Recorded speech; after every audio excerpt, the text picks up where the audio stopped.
Les presentamos el quinto episodio de la segunda temporada del Estudio Podcast. Yo soy Giovanni. Yo soy Luis y hoy vamos a conversar con Julio César García sobre innovaciones invisibles.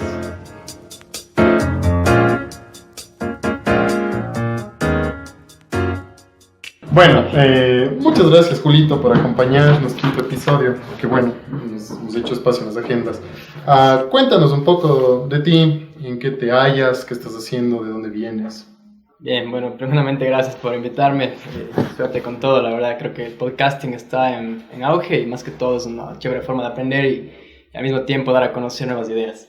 Y bueno, soy Julio César García y actualmente me encuentro trabajando en 3 organizaciones, la una que es la AI, en donde soy parte del equipo de innovación y también apoyo en el área de relaciones institucionales. La otra es una empresa Chungon Corporation, que es una empresa de Corea del Sur, en donde represento startups para Latinoamérica, y finalmente en Tribu Innovación, en donde somos una consultora de innovación con algunos enfoques en temas privados. Muy bien. Ya para ir entrando un poco en el tema, que hablemos un poco de innovación, sobre innovaciones invisibles. ¿Qué nos puedes comentar? ¿Cuál ha sido tu aprendizaje? Chévere. Tengo que nacer un almuerzo ahí. Sí, bueno, justamente creo que el 95% de la innovación en el mundo hoy por hoy es invisible. ¿Qué quiere decir esto? Es un poco innovación la cual no es perceptible tanto al consumidor directamente, sino más bien que es una innovación que puede ser, no sé, una materia prima, que puede ser un tema de procesos, algo que no necesariamente tiene que terminar en un producto o servicio. Entonces me refiero muchísimo a eso. Y por ejemplo, este término nace en India, en donde si vemos India hoy por hoy, ellos están haciendo lo que se llama reverse innovation o innovación inversa, lo cual quiere decir que en vez de producir en países grandes y después traer estas ideas a países subdesarrollados, la idea es traer estas empresas pero desarrollar desde los países subdesarrollados para arriba. Entonces es un enfoque inverso y va más o menos por ahí. ¿Por qué decía en India? Básicamente porque, les cuento un ejemplo, el Quinto Colón, que es una de las innovaciones invisibles que más me gusta a mí, que hace 3 años decían cómo podemos crear 10.000 habitaciones en una ciudad, no recuerdo la ciudad, y todo el mundo decía hay que comprar un nuevo terreno para construir un nuevo hotel para que se logre generar 10.000 habitaciones más. Pero una de las personas de India que estaba en el equipo se acordó de este término, innovaciones invisibles, y dijo cómo podemos reducir el espesor, el ancho de las paredes para de esa forma lograr crear más habitaciones. Entonces esa solución fue la que realmente quedó y hoy por hoy podemos ver en el mundo que Hilton Crown replicó en todos sus hoteles en el mundo esta solución para generar mayores habitaciones. Entonces, parte de esto, por ejemplo, los consumidores no saben que las paredes hoy son más angostas, con materiales más resistentes, pero Hilton sí sabe que está produciendo más, que tiene más habitaciones y que obviamente económicamente le ha ido mucho mejor. Y de ley, todas estas cosas que están pasando sí tienen relación con enfocarse en los usuarios y enfocarse en ellos para generar soluciones. No sé, ¿tienes ejemplos que sean más hacia enfocarse a los usuarios, o también se trabaja mucho esto enfocado ya en otro tipo de, como que generar más ganancias para los espacios? Sí, yo diría que todo está relacionado obviamente con todo lo que se hace prácticamente hoy por hoy en innovación está centrado en el usuario. Sin embargo, esta no tiene una relación tan directa, más bien es un tema de procesos. No se puede palpar así de claro que es un diseño centrado en el usuario. Pero sí, en el fondo sí lo es. Entonces, pero más bien, como te decía, es algo mucho más interno de la empresa. También es una perspectiva de buscar la solución del problema, buscar el problema donde en realidad está. Si tenemos el problema como ser en la India, no podemos estar desde una oficina en otro lado intentando resolverlo. O sea, tendremos solución, pero si estamos en el lugar, en el contexto donde se desarrolla el problema, vamos a encontrar como soluciones adecuadas, aptas para ese problema, creería, desde esa perspectiva. Exacto, totalmente de acuerdo. Y ya a nivel local, ¿qué está pasando en Ecuador? Desde tu experiencia, igual lo que estás trabajando en la AI con Tribu Innovación también, que creo que hay muchas personas ahí que están generando aportes en temas de innovación a nivel nacional. ¿Qué está pasando? ¿Cómo ves el ecosistema? ¿Existe un ecosistema? Bueno, ya me adelanté a una de las preguntas, pero no, sí, existe, obviamente. ¿no? Yo pienso que sí existe un ecosistema. Creo que Ecuador, al menos en los últimos 5 años, ha metido mucha fuerza, diría específicamente fuerza en temas de capacitación. Creo que Ecuador está muy bien por ese camino, sin embargo hay otros aspectos como el marco regulatorio, como la adopción de tecnología que todavía no está muy bien asentada en el país. Sin embargo, creo que el ecosistema al menos ya se ha dado los primeros pasos y se siguen dando, ¿no? Hoy por hoy vemos muchísimas iniciativas, muchos emprendedores ecuatorianos los cuales ayudan a construir ese ecosistema. Y otra parte también que me interesa mucho y que veo que ya está pasando en el país es que por fin se empieza a integrar de alguna manera la academia, el sector privado y el sector público, el cual históricamente ha estado desarticulado. Claro. Me parece que esa parte al menos ya hay ideas que comparten y hay proyectos encaminados en la unión de estas tres industrias. Creo que si hay ecosistema, creo que hay fuerza. Te puedo poner un ejemplo. Yo diría que Ecuador debería en este momento empezar a especificarse un poquito más exactamente en cómo deberíamos marketearnos como país, para de esa forma poder darnos un poco de identidad también, porque si vemos en temas de tecnología tenemos spots clarísimos como son, no sé, California, Beijing, Seúl, lugares donde el tema tecnológico es lo que es conocido. Asimismo, esto de los Tone Industries, lo cual se llama, quiere decir que por ejemplo New York o ciudades en Dubai, que son históricamente ciudades que atraen inversión en real estate, están ya considerados y siguen generando negocios alrededor de eso. Entonces Ecuador o Latinoamérica por ahí no estamos tan bien especificados en eso. De alguna forma también posicionados, creería. Sí, y creo que es importante empezar a posicionar ese tipo de cosas para también darnos una identidad en temas de emprendimiento e innovación. Justo hace poco represento una startup de Asia y se hizo un estudio para ver cuál es el país en donde esta startup va a arrancar. Y lo chistoso fue que yo al inicio pensé que iba a ser Chile, por temas, lo que he escuchado, amigos que están allá, pero curiosamente no fue Chile, sino más bien fue Uruguay. Y cuando vimos los números, Uruguay en temas de, bueno, en 3 temas, en marco regulatorio, adopción tecnológica, en tema de adopción tecnológica del usuario, le estaba dando, bueno, estaba muy por encima de prácticamente el resto que no daba. Entonces Ecuador era el segundo país que aparecía en la lista. Por un tema del dólar, por un tema de que nuestra infraestructura fue creada por empresas chinas, empresas coreanas, entonces, queramos o no, tenemos una infraestructura interesante. Pero llega a ser complicado, ¿no? Ahí me nace una pregunta ahora que hablabas de todo esto. ¿Y cuánto tiempo calculas o has podido medio palpar que podría necesitar nuestro país, por ejemplo, para generar ya una verdadera vinculación academia-empresa? Yo creo que esto es a largo plazo. El tiempo, yo lo diría, obviamente no se puede predecir. Claro, La naturaleza es diferente de identificar cuánto tiempo va a tomar. Sin embargo, yo creería que hay que crear la semilla y hay que darle un tiempo largo. Hay que, no sé, poner un límite de tiempo, 5, 10 años, 20 años. Así hasta que empecemos a ver más que todo pequeñas empresas que salgan de este tipo de sinergias o que empezamos a ver resultados más tangibles. Creo que el horizonte de tiempo es siempre a largo plazo. Justo teníamos en un episodio anterior que hablábamos de esto, que tal vez hace falta que una empresa como le pegue a esta idea, sea como publicidad para que todas las, como lo que pasó con lo de las bicicletas, con esto de Richard Carapaz. Entonces, claro, toda la gente se volcó a eso, entonces tal vez esperamos o nos está faltando ese último paso. Me encanta ese punto, porque justamente ese es un fenómeno de estudio, ¿no? Hay un libro que se llama The Hotbeds, en donde estudian por qué cierta gente de ciertos países es súper buena en algo que hacen. Tenemos el caso en África, Kenia, que históricamente ha tenido atletas de marcha olímpicos muy buenos.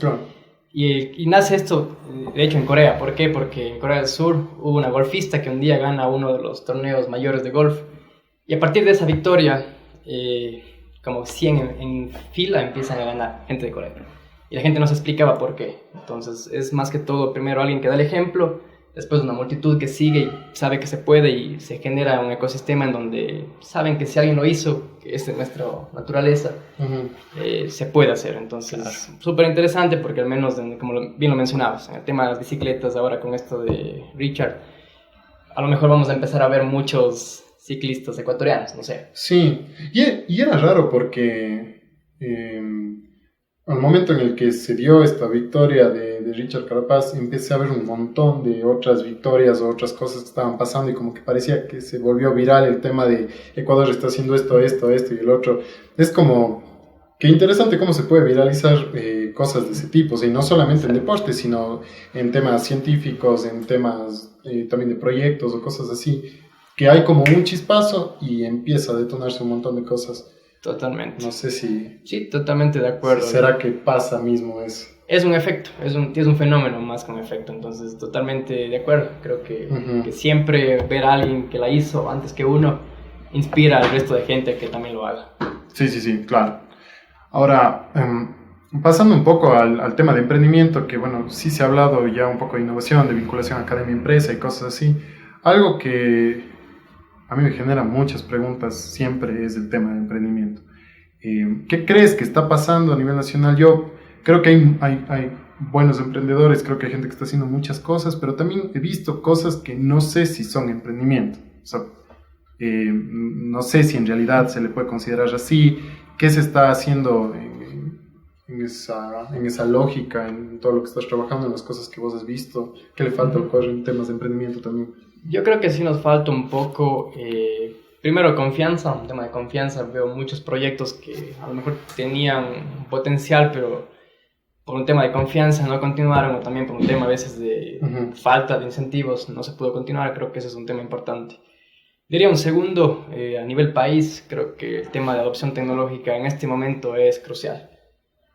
Para mí, que al menos en 2020, creo que cuando llegara la quinta generación 5G, creo que el mundo va a tener un cambio totalmente radical. Entonces creo que este es el momento, 2019, donde empezar al menos a pensar en tecnologías exponenciales, que son simples, no son ni siquiera algo muy complejo, sino más bien empezar ya a meterse directamente en temas de inteligencia artificial y Internet de las Cosas, a menos en esas dos que he visto muy buenas agencias en el país, muy buena gente, o sea, gente muy capaz que está en esta onda. Creo que ese es un tema muy importante de adopción tecnológica. ¿Para qué? Para hacer todos estos proyectos escalables.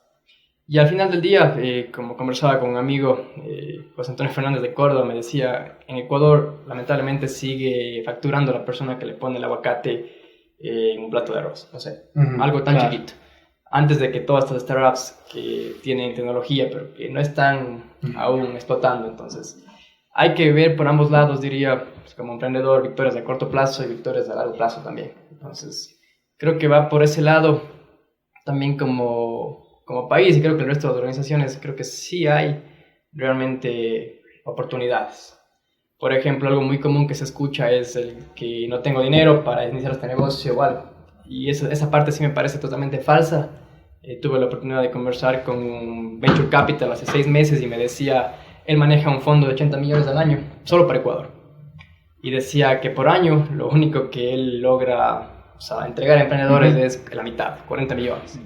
Y claro, la pregunta era ¿por qué? Y él decía, no es porque no tengamos, la plata está ahí, es más bien un tema porque no hay suficientes ideas realmente buenas para invertir. Entonces se quedan con el fondo año a año. Entonces eso de bueno, me invitó a pensar y decir que obviamente no es un tema de plata, sino más bien es un tema de qué tan buena es tu solución y qué tan lista está para salir al mercado. Qué bien. Y ahora tengo como una consulta en cuanto a la experiencia en procesos. Teníamos un profesor, Hugo Pardo Kuklinski, que comparaba o así estas referencias con otras ciudades que Ecuador, Cuenca, son como ciudades que van un poco lento en comparación al ritmo de trabajo de proyectos en comparación a otras ciudades. ¿Cómo le ves esa relación? Yo creo que ese sí es un tema real. Bueno, depende de la industria también, ¿no? Depende de la industria en la que se esté, pero sí te puedo poner ejemplos de procesos que en otros países. Por ejemplo, tuve la oportunidad de estar en Singapur y es notable ver cómo absolutamente todo es ágil. O sea, desde el día en que vas a crear una empresa, son 2 horas, no necesitas más, no necesitas garante, no necesitas nada. De hecho, Singapur está lanzando una política este rato, la cual es muy interesante porque ellos dicen la gente ya no está yendo a las universidades. Entonces lo que están haciendo es entregarles a la gente entre 18 y 20 años $10,000 gratis para que inicien su propio proyecto. Este puede ser un Instagram, cualquier cosa. Entonces, ¿qué pasa si hasta los 20 su idea no explotó? Pues van a la universidad. Entonces, algo súper chistoso, es una política ágil que con el objetivo de meter a la gente nuevamente a la universidad. Porque muchos de ellos ya una vez que no entraron se pierden y no quieren ingresar más. Pero es interesante al menos cómo ves el tema de procesos ahí, cómo funciona de una manera súper ágil. Entonces, están pensando en otro tipo de soluciones más que un tema burocrático, como el que sí podemos ver un poco acá. Sí puede ser como muchos cambios que creo que le hace falta al país ya, hasta cambios culturales, porque, no sé, hablando de procesos, yo pienso desde algo tan simple como qué tan complicado puede ser hacer un pago dentro de una institución. O sea, desde ahí empiezan las cosas, o lo que vos decías de conformar una empresa, o de cualquier otra cosa de la vida cotidiana que a vos te toca hacer. O sea, aquí todavía nos piden las copias de las copias y notarizadas. Yo tuve una experiencia que, o sea, me pareció ya hasta chistosa. Y yo estaba en unos procesos de aplicaciones a universidades y en X universidad, no te miento, entregué 60 papeles. 60 papeles.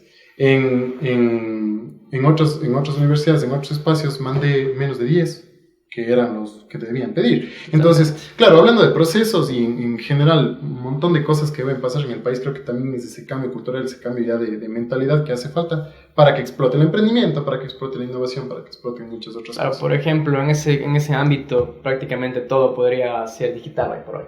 Porque seguimos siendo físicos. Y ahí sí es donde, por ejemplo, una de las tecnologías del futuro, blockchain, es donde va a tomar su rol protagónico. Por ejemplo, en el momento en que blockchain se asiente claramente para el caso puntual que tú acabas de decir, para autentificar que tus papeles son tuyos, en ese momento estaríamos ya viviendo en otro tipo de... Claro, ya. Y eso está pasando. Si ves Beijing, prácticamente todos los procesos ya son online y tienen un sistema de autentificación basado en blockchain. Entonces, ya ves ciudades que empiezan a utilizar las tecnologías para nada más ahorrarte tiempo y dinero. Qué bien. Nos falta bastante, pero ya para ir cerrando el podcast, unas reflexiones finales que nos puedas comentar sobre innovación, sobre emprendimiento, sobre y el Julito es bueno recomendando libros también. Bueno, reflexiones, bueno, no sé, yo creo que estamos en la mejor era de la historia este rato, creo que es la mejor etapa para vivir. Gracias a la bendición del internet. Yo sé que esto tiene cosas buenas y malas, pero yo sí considero una bendición porque para nosotros, esta generación, creo que es mucho más fácil hoy por hoy hacer cosas o tener acceso a gente que antes no teníamos acceso. ¿Por qué digo gente? Porque es lo que nos permite las redes sociales. Claro. Hoy puedes estar en contacto con cualquier persona en Japón, en Europa, entonces es un tema de facilidad. Entonces, como reflexión, yo diría apalancarse del internet en este momento de la historia es súper importante. Cualquier cosa que estemos haciendo, siempre pensar cómo la tecnología nos puede ayudar a simplemente automatizar o a ser más inteligentes en lo que estamos haciendo. Otra reflexión, y hablando del caso de Ecuador puntualmente, es aprovecharnos de nuestra identidad. Y aquí sí voy a poner un ejemplo clarísimo. En la Amazonía fui hace 5 años y recuerdo haberme topado con un canadiense que vendía un esfero de lujo en Estados Unidos. Entonces, claro, le pregunté qué haces y lo que me decía es, ¿has visto hay una pepita en la Amazonía que se llama el quitu, que los chamanes usan para pintarse la cara? Entonces él había visto que todas estas pepitas se caen diariamente, o sea, es basura. Es basura. Él contrató un joven universitario como un proceso químico para que nada más haga que esa tinta no se corra cuando uno escribe. Hoy por hoy ese esfero vale $1,500 y claro, los clientes son solo Salma Hayek, Brad Pitt, solo gente de lujo. ¿Por qué compra esta gente? No porque es un esfero caro, sino porque ellos saben que es un esfero amazónico de Ecuador. Lo más chistoso es que la gente en Ecuador ni siquiera sabemos que ese tipo de productos existen y que es de la Amazonía ecuatoriana. Entonces, y si vemos casos como Runa Guayusa, muchas de estas empresas que son gente extranjera que ha venido, ha visto una oportunidad. Y no está mal, yo no considero que eso está mal, pero nada más es algo como que para despertarnos un poco y saber que se puede aprovechar lo que tenemos también. Sí, pues las oportunidades están ahí. Y sí, al final del día las oportunidades están en todos lados. Yo creo que si uno tiene claramente marcado algo, pues ahí sí me voy al spot donde quiero estar. Por ejemplo, si soy un tipo de tecnología, yo creería que, no sé, podría irme a otro país donde está pasando las cosas. Claro. Pero hay oportunidades en el país, hay muchas cosas por hacer. Y bueno, me decías un tema de libros. Sí, dale, son buenos. Yo diría Tool of Titans de Tim Ferriss. Herramienta de Titanes, me parece que es en español. Quizás uno de los mejores libros que me he leído. Igual Sapiens, increíble, es un libro que te enseña a pensar cómo piensas, por qué piensas lo que piensas. Súper interesante. Y Fooled by Random, o sea, engañado por la aleatoriedad, se llama este libro. Súper interesante y te enseña a pensar cómo tener éxito al menos en áreas de innovación, en las siguientes etapas que se vienen en los siguientes días. Listo. Te agradecemos bastante por el tiempo. Qué bestia, has estado. Sí, estoy rapidito. Vamos a poner aquí los enlaces para nuestras redes sociales, también para nuestra página web, elestudio17.com. Te agradecemos mucho por el tiempo. Sí, muchas gracias. Gracias.